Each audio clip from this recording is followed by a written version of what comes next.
اعوذ باللہ من الشیطان الرجیم، پناہ مانگتا ہوں میں اللہ کی شیطان مردود سے۔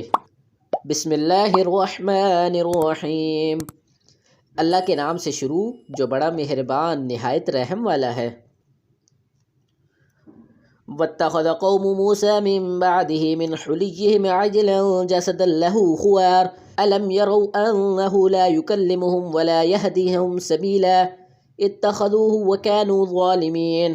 اور قوم موسیٰ نے موسیٰ کے بعد اپنے زیور کا ایک بچڑا بنا لیا، وہ ایک جسم تھا جس میں بیل کی آواز نکلتی تھی۔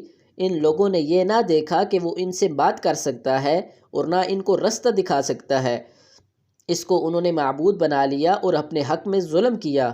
وَلَمَّا سُقِطَ فِي أَيْدِيهِمْ وَرَأَوْا أَنَّهُمْ قَدْ ضَلُّوا قَالُوا لَئِن لَّمْ يَرْحَمْنَا رَبُّنَا وَيَغْفِرْ لَنَا لَنَكُونَنَّ مِنَ الْخَاسِرِينَ۔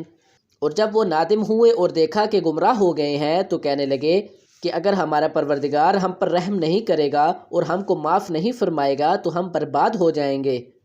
وَلَمَّا رَجَعَ مُوسَىٰ إِلَىٰ قَوْمِهِ غَضْبَانَ أَسِفًا قال بئس ما خلقتموني من بعدي أعجلتم أمر ربكم وألقى الألواح وأخذ برأس أخيه يجره إليه قال ابن إن القوم استضعفوني وكادوا يقتلونني فلا تشمت بي الأعداء ولا تجعلني مع القوم الظالمين۔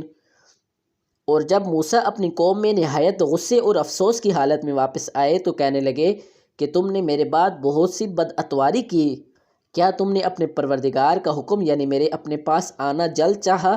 یہ کہا اور شدت غضب سے تورات کی تختیاں ڈالی اور اپنے بھائی کے سر کے بالوں کو پکڑ کر اپنی طرف کھینچنے لگے۔ انہوں نے کہا کہ بھائی جان، لوگ تو مجھے کمزور سمجھتے تھے اور قریب تھا کہ قتل کر ڈالیں، تو ایسا کام نہ کیجئے کہ دشمن مجھ پر ہنسیں اور مجھے ظالم لوگوں میں مت ملائیے۔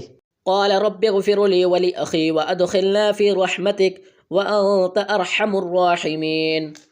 تب انہوں نے دعا کی کہ اے میرے پروردگار، مجھے اور میرے بھائی کو معاف کر دے اور ہمیں اپنی رحمت میں داخل کر، تو سب سے بڑھ کر رحم کرنے والا ہے۔ صدق اللہ العظیم۔